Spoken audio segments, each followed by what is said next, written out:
Well, hi, I'm Todd Studer, and this is Morning Coffee.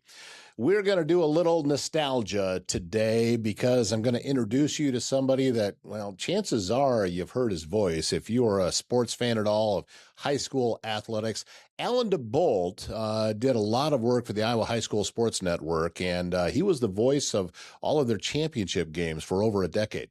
And he is also now with a group called FMTC, and this is out of Stanton, Iowa, a company that's been around for 125 years. And they are here to do a podcast here in our studios. It's called NOC Talk, NOC Talk, presented by FMTC. And this is all about everything that FMTC does.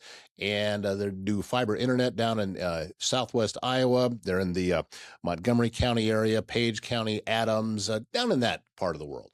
But they are here to do a podcast, and also Alan and I go way back. We actually used to work at KMA in the 90s together.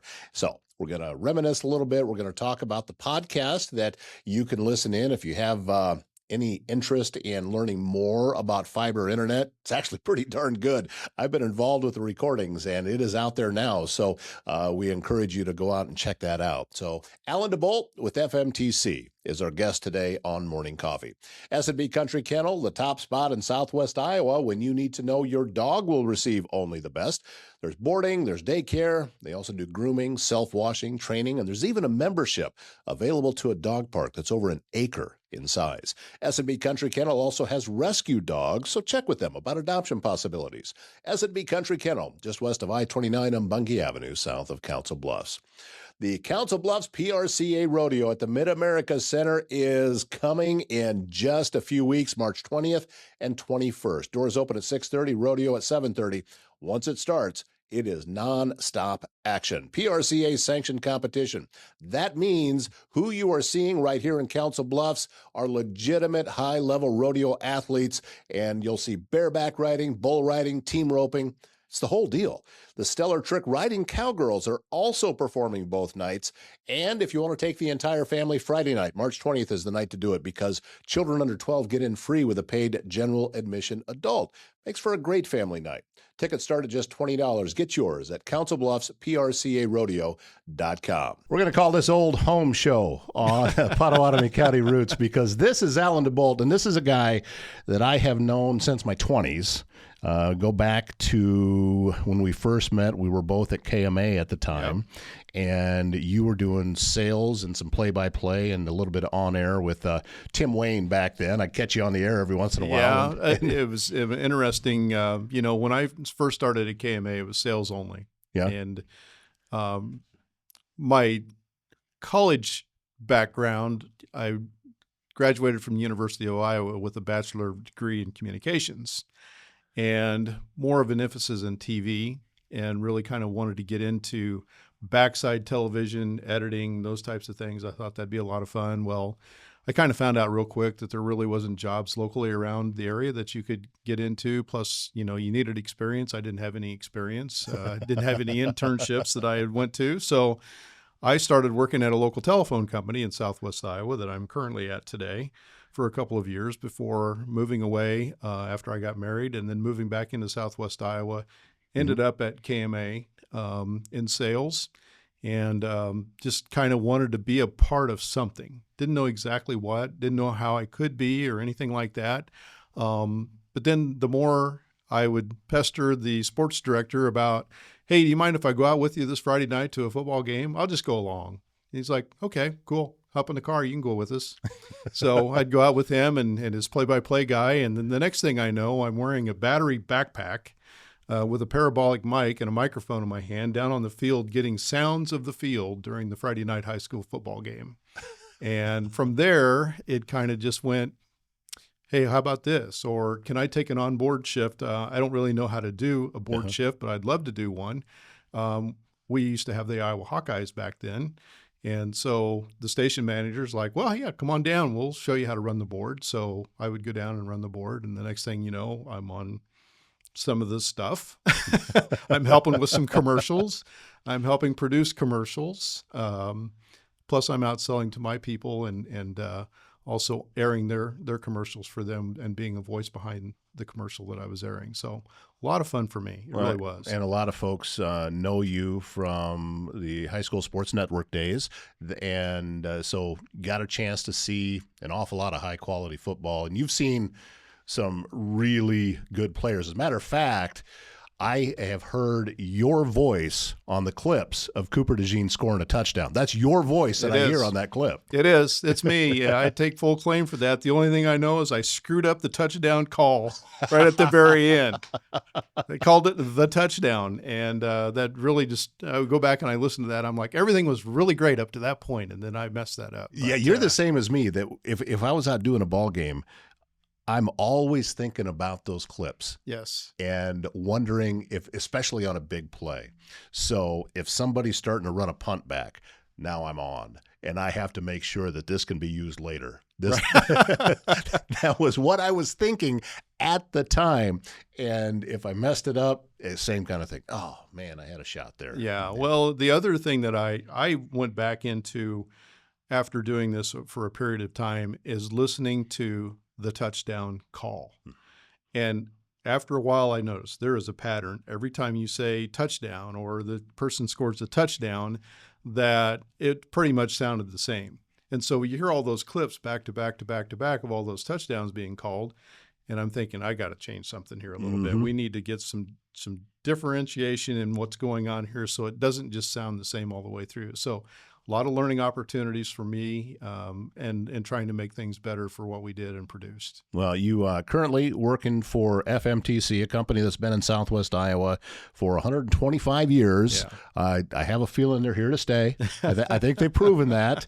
And as you said, it's this is where things started for you, and now it's just circled all the way back around again. It really did. I left FMTC, got married, as I said, came back to KMA. Worked there for 9 years. One of the clients that I helped with their advertising was at that time Cellular 29 Plus. Yeah. And so local cell phone provider in Southwest Iowa called me one day and said, "Hey, are you looking for a job?" And I said, "Not really. What do you got?" And always have the conversation. Yeah. 26 years later, marketing director for that company, and also then working with freelancing with the Iowa High School Sports Network. I think I did that probably anywhere from 2012 on. And then recently, that went away. And so between the cell phone company being sold off, the Iowa High School Sports Network going away, Alan needed a job. And, what a better place to go to than FMTC. They've been great. Do you miss the sportscasting? Is that something that's still kind of in your blood? I miss doing the games. I don't miss the prep work. And it was interesting, though, because, Todd, I don't know if you know me well enough, I'm kind of a detailed guy at times, can be. When we were going out and doing the sports broadcasts on Friday night for football. Which, by the way, you and I did a season together. Do you remember that? Yeah. Yes, we did. Yeah.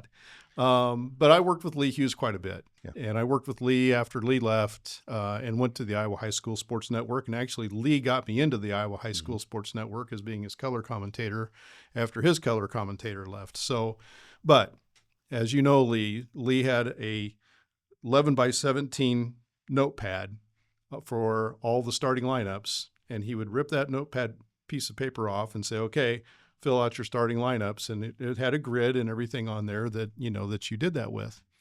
And so I got to a point after a while, plus I was keeping his stats for him too, for the most part, for the game. And I thought there's got to be a better way to do this than me trying to write this down because my handwriting is not very good anymore. So I went back to my Excel spreadsheet and I developed not only the how to keep score, but I developed a starting lineup grid in Excel, and so that I could dump in the team rosters for both teams, and then basically all their stats. And so when I'd go into the quarterback and I'd type number 5, it would come up with the number 5's number plus his name, plus his height, weight, and what grade he was in, and it would give me a stats line too, so that when we started prepping for state football, we had 28 teams to get ready in about 3 days. And that's not an easy thing to do because, number one, you don't know who's going to get in. But based on that, then we'd take all the stats out of bound. I would put all those into the spreadsheet and then develop my starting lineups. And I could print those things out pretty fast by doing that, which cut a ton of time out. Were you using that computer as the spotter sheet itself, or you weren't writing things out anymore? No, actually, I would fill that out, Okay. and then I would print that all off, and I'd put one side offense, the other side is the defense, Yep. as a spotter Flip sheet, it over. right? Yep. Flip card. Yep. But yeah, we'd take that and print it all off, but everything was labeled on it. It was easy, so I'm holding sheets and talking as I'm watching the ball game. Well, this is an example, and I'm sure you heard it the same too, that how do you remember all those names? You don't. You don't. You don't. In fact, as you know, if you do 21 ball games like I have done at the state football tournaments over the years, I'll come home and people will say, "Man, who won the well?" Okay, so we have 5 championship winners and maybe 7 actually at that point. Who won? And I'm thinking, who played? Because I don't remember. I mean, there's 21 ball games. So once somebody says something like, "Well, did Southeast Polk win?" It's like, okay, like a Wampa, all those names start coming to your mind as far as people who have played, and that's helpful. But yeah, it's interesting how that stuff kind of. It's at the moment, and then it's gone out of your mind until you get right back into the next game again. Well, we mentioned the Cooper DeJean call, but I recently had a conversation with a high school basketball coach in Council Bluffs. Name's Donnie Woods, or I'm sorry, Donnie Johnson. Donnie Woods played football for Maryland. Donnie Johnson played college basketball for Creighton. Okay. And I told him that I used to call Kyle Korver's games back when he was a sophomore in high school. And Donnie and Kyle were at Creighton on opposite ends. So he was a senior and Kyle was a freshman. And I told him I didn't recognize it back then. I didn't see what he was going to become. So what I'm going to ask here is, when you look at the Cooper DeJeans or any of the other players that eventually made it to the NFL that you're getting a chance to see in the Unidome, how often did you recognize, okay, this is a player that I can see reaching that level? Well, just as far as standing out at the next level, right? Whether it's the NFL, but probably what college is he going to go to? And Cooper DeJean, even back when he was a freshman, sophomore, I can't remember which, I was watching a game, and I didn't actually do the broadcast for that game, but I was watching a game, and this kid was just amazing. He's throwing the ball all over the field. If he's not throwing the ball all over the field, he's scrambling to be able to get out of the pocket, to be able to set himself, to get some time, to look down the field, to find somebody open, and is making all these incredible, crazy throws. And I'm thinking, who in the world is this kid? I mean, he was amazing at that time. Josie Jewell's another guy, right? Josie Jewell had an amazing career, and I think he's still in the NFL. I think he maybe went to Carolina Panthers this past year, but he played for the Broncos, played at Iowa, but he was a running back when he was at Decorah, and he would just 3 to 5 yards. You could count on Josie Jewell for 3 to 5 yards. He would just beat you up, beat you down, and the next thing you know, they're scoring and they're in the end zone. So, I mean, he was an incredible player. Yeah, you look at some of those, and especially like with Cooper, you didn't know that he was going to go on and play defensive back full time. No. And because, as you said, he's throwing the ball all over the field. He got a great arm and that kind of speed. And I can only imagine you sitting there watching the Super Bowl and watching that run back coming in for the touchdown. And you're thinking, I recognize that. Go Josie. On your birthday, buddy. Yeah, that's awesome. No, actually, that was Cooper. Yeah, on your birthday. Going crazy. Yeah, it's... Another one. I'll give you another one. Tim Dwight. Remember Tim Dwight, Yeah. obviously. Yeah. Lee and I did that ball game. KMA used to broadcast every state football game, whether there was anybody locally in it or not. Did it for basketball too, yeah. Did it, for years and years and years and years. We were doing a game one night with City High, and I believe they were playing Bettendorf, but Dwight gets the first carry from the line of scrimmage, and they were at the 30-yard line because I'll just remember Lee's call from forever. It's like ball's handed off to Tim Dwight. He cuts around to the right side, and all of a sudden there's a huge pause, and Lee goes, "He's gone." And he was. 70 yards later, this guy he was incredibly fast. For me, the one that jumped out, the one that I did see on that level and I said, all right, this is a big future for this, is Dean Oliver, who played point guard for the University of Iowa. But at the time, when I saw him with Lee in Des Moines, he's playing for Mason City. And he was just a man among boys. Yeah. Watching him and the control that he had bringing the ball up the court, just I thought he was much better than Kirk Heinrich, who went on to play for the Chicago Bulls, so and among other teams. But and actually, I think when he was with the Bulls, he even made an All-Star team. So that I recognized it at that level there, but sometimes the college doesn't always transfer onto the pros. That's true. That's true. Yeah. So, exactly. But we've had a lot of great folks come through Southwest Iowa that both you and I have gotten to see, and it's been, I consider it a privilege to have spent some time, both of us working with Lee, and of course we lost him a couple of years ago, but he taught me a lot. Oh, incredible to listen to. I remember one day, I'm not sure how I'm helping your podcast here, other than we're just having some fun here. But that's the point. I remember the day when Lee and I got together for just a little bit, and he handed me a cassette tape of the game that we had just done the Friday night before. And he goes, I just want you to put that in your car and listen to it when you're out driving around making your sales calls this week. I said, okay. He goes, everybody picks up a little bit of something. You'll hear something that you either like or you don't like, or things that you want to improve on, or things that, you can change. And being from Southwest Iowa, and I'm not saying bad things about Southwest Iowa, but in the area that I grew up in, there's a lot of we was, the way we use verbs sometimes aren't correct. Right. And so he looked at me and he goes, Al, it's we were. I saw. I said, oh, okay. I said, how did I say it? And so he was telling me how I said it. And of course, I'm going back to listen to the tape, and I'm like, oh, there's one. Oh, there's another one. He had so me doing I tried the to same change. thing. Yeah, it was back during that time, KMA used to run this syndicated farm broadcast from 10 to 11, and I was sitting in that control room then.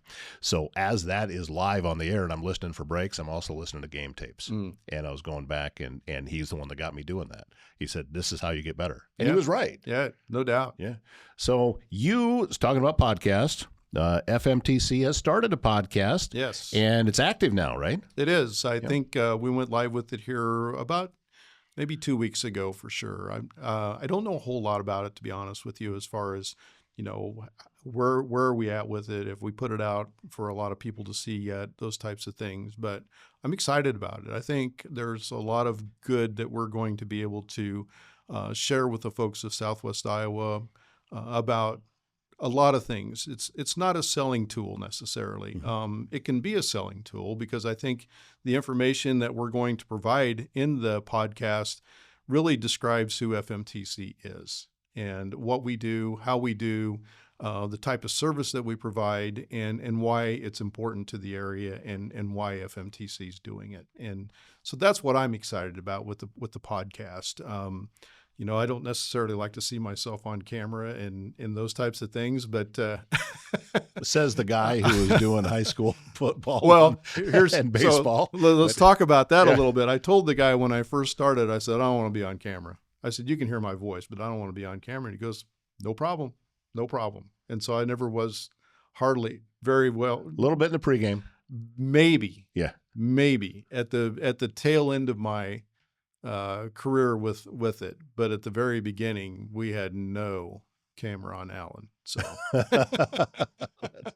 the podcast is called NOC Talk. Now, for folks that are in the media or in a broadcast industry, they know what a NOC is, and people that are in electronics but explain why NOC Talk. Why was it that was the name? So Network Operations Center is kind of the heart, I think, of a lot of things that happened with FMTC.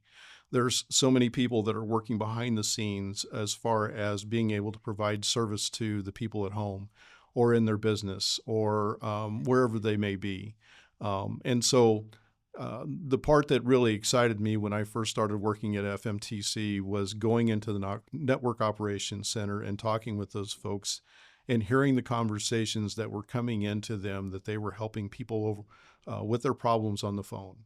And a lot of times they can do that without actually sending someone to the house to be able to help the customer. They can walk the person through, being able to check their own equipment, or maybe it's a password issue. I mean, whatever the issue may be, those guys are sitting in there, and gal. I mean, it's not just one guy or two guys. There's multiple people behind it, who really are offering a tremendous service behind the scenes. We have 24/7 support, basically locally. We have guys sitting in the office from 8 o'clock until 4:30 in the afternoon. But if there are calls that come in after that things need to be dispatched, we have local people out making those items happen and servicing the customer and getting it done. So NOC Talk to me was kind of cool, because I just felt like the communication that comes into the NOC Center versus the communication that goes out of the NOC Center, that NOC Talk kind of made sense for what FMTC is really about. Well, and you have made a career in communications, in information. I mean, FMTC, you're helping to distribute all of that information, all of the, whether it be podcasts or whether it be how people are consuming television now, that I don't know many that are still connected to cable. I mean, it's just not a thing anymore. Not so much. There's the company still exists, but I think they're probably more focused on internet than anything else. But you guys are laying fiber, so that's a much more reliable way to get that internet out and about to people, and especially in the rural areas where you're at. I mean, this is connecting rural Southwest Iowa to the world, which is part of, I mean, that's right in your mission statement, is it not? It really is, yes. It is our mission statement. And one of the cool things about my job with FMTC when I was hired on, data analytics is one thing, and I've been able to help out with some of that. The other part of it is I'm the community relations manager. And so just recently, in fact, yesterday, I got notified by the Adams County Chamber that I am now a board member of the Adams County Chamber. Oh, they just told you. Well, I applied. Okay. All right. I applied, and I talked to the chamber director, and she first said, "Do you want to be a chamber member?" And I said, "Let me think about that." And then before I left that day, I thought, really, that's kind of my job as a community relations manager is to get involved and be involved in these communities. And again, as we just talked about here just momentarily, how important it is for your business to be involved in your local communities and being able to help out, help promote, the people that are doing the lay leading in the churches, being the referees on the basketball floor for the young kids, being the coaches, being whatever the case it is that we can be, maybe being at the theater, maybe being, in a play. There's that opportunity, and it takes all of us to be able to do that. And it takes the foresight of a company like FMTC and others that want to be more than just a company, right? More than just giving you a service. We want all facets of that, and that's what FMTC is all about. And how to have a successful business in small town Iowa, or pretty much any small market anywhere, is you have to provide something for the community before the community is providing something for you. That's how this works. It is. And this is how people that live in these communities expect you to be. And FMTC figured this out a long time ago. But also, anytime a new company is coming in, if they put that first and foremost, they're going to have a lot more staying power than somebody who's just complaining about, customers aren't coming to me. Well, are you going to them? Right. Regardless of what it is, how are you getting to them? Right. I love, years ago, one of the commercials that I'll never forget, and I couldn't tell you the company necessarily, but the message was absolutely beautiful, was this person was talking about that they couldn't get in touch with such and such. And one of the CEOs of the company basically said, get an airplane ticket and go see them. And I think how important that is, as far as, we all want to do everything behind the scenes. We all want to be able to just call somebody, or we all just want to be able to text somebody or whatever. I want to go see you. I want to be face to face with you and give you an opportunity for us to sit down and have a good discussion about things. Because number one, you can't always tell tone, right? Yeah. You can't really always tell what the message Mm-hmm. is. You might have a perception of what the message is, but if I'm meeting with you one-on-one, I think we have a better opportunity to be able to communicate and really understand what the meaning of the message is before we go home. And I think that's so crucial. 100% spot on about that. Yeah. I mean, you and I, a conversation that we have sitting across the table here versus even a phone conversation that might be having it not texting, but actually talking. There's a difference. Mm-hmm. There is, you can feel a certain energy from somebody based on what it is that you say and what you're getting back. Text, it's pretty generic. And it's one of the things, and again, I talk about this too. I get the irony of I'm releasing online, I release on social media, but social media is sterile. It's not, it feels like you're making that connection, but you're really not. Mm-hmm. It's an artificial connection. And the reason that I know that is like I'm addicted to my phone just as much as anybody is. And I have this need, it's like this, oh, I got to hold it in my hand or something and be doing this. And when I'm sitting across the table from somebody getting a real connection, that doesn't leave. I still feel that. That's how I know it's not actually hitting the same buttons. Yeah. So I would encourage you to put it down, walk out after you watch the show, put it down, walk out, and experience. We need to get back to real relationships. Internet is part of our lives, and I'm not one of those naysayers that think it's the demise of civilization. But we need to still have a regular civilization. And you guys are helping do that because you're out in the communities, past just getting people connected on the internet. Yeah. Yeah. And, we've got places where people can walk in and actually do business, which, again, a great asset of the company and an opportunity to talk to people when they come in. We recently, I recently moved to the Clarinda area as far as me going to work every day. So I work in Clarinda. And when Kevin and I had talked about that, Isabel's also in Clarinda, but basically us two, and then there's technicians that work out of that building as well. It's not necessarily open for the public to just walk in and pay a bill. But when I'm in there, the door is open. People can walk in. I've had numerous people walk in because they saw our sign, thought maybe that somebody might be in there that they could visit with, or the other call center in Stanton had told those folks, go see Isabel, go see Alan, whatever, and help them out. And I love that aspect so much because when people walk in, they know that somebody's there to help them. And it's a good feeling for them when they walk out the door to know that we were able to take care of their need. So you want to know how to be successful in business in Southwest Iowa, you find those that are leading the way, that have already done it.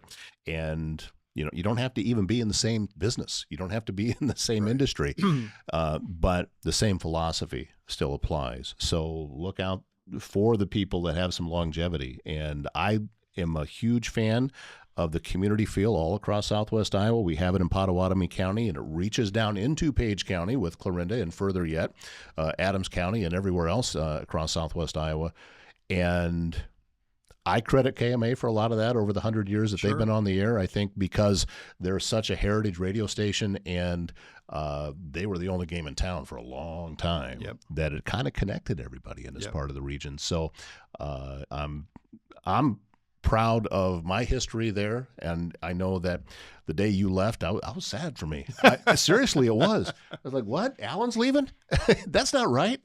Yeah. Well, it's kind of a sad day for me too. I mean, I just remember KMA from all the years that I grew up as a kid, even, and it's 7:15 in the morning. You heard the Opus Motor commercial on the air every day, Monday through Friday, and you knew, hey, it's time to get up and get ready to go to school. I mean, those are the types of things that a lot of people will remember about KMA is the programming, the timing that everything happened, how accurate they tend to be with what they reported on, the pride that they took into the area, how they tried, again, connecting, right? They tried to connect the area to the radio station, and maybe it's the radio station got connected to them.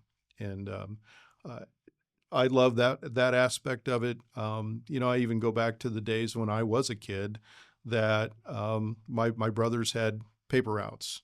I also had a paper route, and you heard Kevin talk about he had a paper route. When he was here his last time. I learned a lot about customer service at a very young age about how to take care of people and get the paper to them on a timely manner and go collect money. And, that's not always an easy thing. Mm-hmm. Even as a kid, you're scared to death when you walk up to the door and ask somebody if they can give you $1.35, for papers that they've maybe not paid you for a month. And then my father had a service station that he ran for several years in Newmarket. And I had that opportunity to be able to work with customers every day that walk through that door, either pumping gas into their gas tanks or washing their windshields or changing the oil or fixing tires or whatever that was. But it was a family-owned business, and we had to be a family. We had to take care of people, and a lot of great values I was taught as a young age. Well, I'm thankful that FMTC picked us to be able to help you put that podcast together. I'm thankful that you and I have reconnected because seriously, this is a big thing for me. And I don't know that you realize just, you were kind of I felt like you were kind of leading the way for me when I was at KMA, and I learned a ton from you. And lessons, even going back to, I didn't start selling for much later.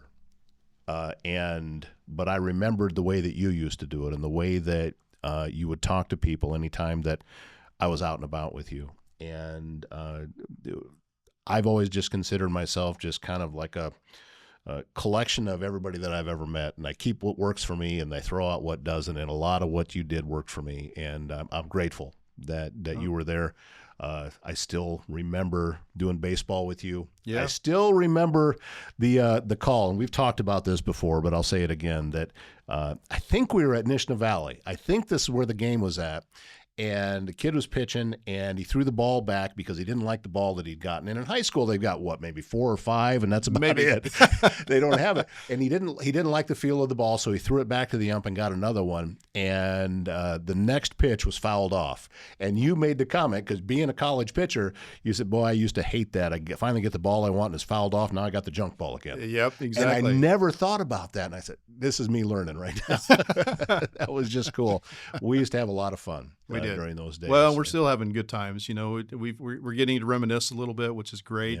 Yeah. You've been a big part of my life too. In fact, when we were doing some of the Iowa High School Sports Network stuff, and of course, at the time, the association decided to split baseball in half and put 1A and 2A at one location and 3A and 4A at another. And I'm scrambling in the back of my mind, thinking, who can we get, to come out and help us with these broadcasts and things? And your mind, first one that came up, or your name, which I'm thinking, I'm not sure exactly how to get a hold of Todd anymore. I think you reached out to me on Facebook. I think I did. Facebook Messenger, you reached out. Yes. Yeah. And we were able to connect, and here we are today. So it's pretty cool. Yeah, that particular day, one of those 4 games that I did that day, one of the teams batted around 3 times in an inning. Oh my!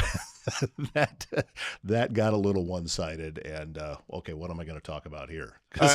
I kind of remember the fact that when you first went on air that day, Todd was just a little bit nervous about what he was going to do. It was new equipment for me. I didn't have a clue. And how we did things, and how you had to play your own commercials and those types of things. And by the 3rd inning, it was kind of like listening to old Todd again. Yeah, so. This is old hat. Yeah. You just kind of settle into what you know. Yeah. And plus, it's state baseball. It's high quality. It is. And we were at Carroll at the time, and Carroll's got a great facility, always has. Yeah. I think it's Carroll Kemper's home field, isn't it? Isn't that Carroll High and Carroll Kemper? Oh, they both play there now. Yeah. And then the Merchants play there as well, the Carroll Merchants. So they're like the Clarinda A's, if you will, in our area. So yeah, that was I go back to I think 1996 was the first time that I was there covering Pella, and Pella High had made the tournament, and they're up on that practice field that was out past I think it was past right field,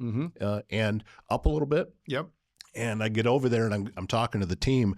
And as I'm standing there, I still remember the kid. His name was Cole Van Vark, and he was playing shortstop for Pella. And as we're there, a kid playing in a game hits a home run that lands right next to him on the practice field. Oh my. And he looked back and he goes, Whoa. that was a shot. That's a long bomb out that was way. a long way that came out that way. But anyway, thank you so much, Alan, for coming in. I appreciate being able to reminisce some. I'm hoping that folks get a little bit of entertainment out of listening to a couple of old guys talk about the younger days. Appreciate the opportunity, my man. And that's awesome. Congratulations on the gig and NOC Talk presented by FMTC. Look for it out there where you like your podcast, whatever your favorite podcast platform is. I'm guessing you're probably going to be able to find it, and we'll keep cranking out some episodes. Sounds good. Good mornings start with more than coffee. They also start with peace of mind. And My Nurse Healthcare provides professional in-home support where it matters most, helping individuals maintain comfort, dignity, and independence in their daily lives. Their experienced nursing team focuses on personalized care, clear communication, and supporting families through every step of the process. It's healthcare that's built on trust, compassion, and real relationships. Learn more at mynursehealthcare.com. And technology should be working for you, not against you. At ThinkSpace IT, they provide expert IT solutions to keep your business running smoothly and securely. From cybersecurity and cloud services to network management and tech support, they simplify IT so you can focus on what matters most. So stay protected, stay connected, stay ahead. Visit ThinkSpaceIT.com. Thanks again, Alan DeBolt of FMTC, for joining us today. Great to see you again. It has been a lot of fun getting Alan back into the swing of things and seeing him behind a microphone again, too. You kind of just a natural fit there, Alan. It's fun to watch. My name's Todd Studer. We'll see you back here tomorrow morning.